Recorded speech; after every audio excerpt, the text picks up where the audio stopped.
and so on. We have numbers like 1, 2, 3 and so on so that we can count. We also know why we have a 0. Now the question, why negative numbers? The most basic example would be temperature. The temperature can go below 0 degrees and the temperature below 0 degree is negative, like -10 degrees. Let us see a different example. Suppose you gave your friend 100 rupees and that friend returned just 50 rupees.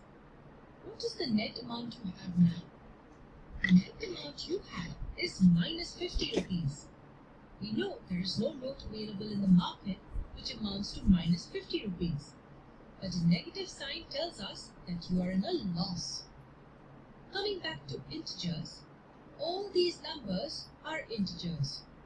We zoom out slightly to understand another interesting concept.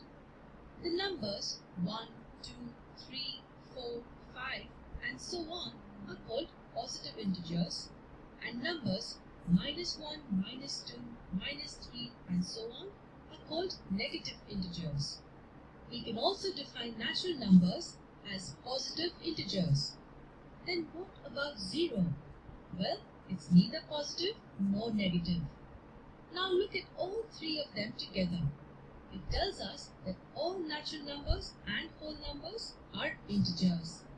The set of integers would look something like this, and the set of integers are represented by the letter Z. Now we know what integers are and why they are used.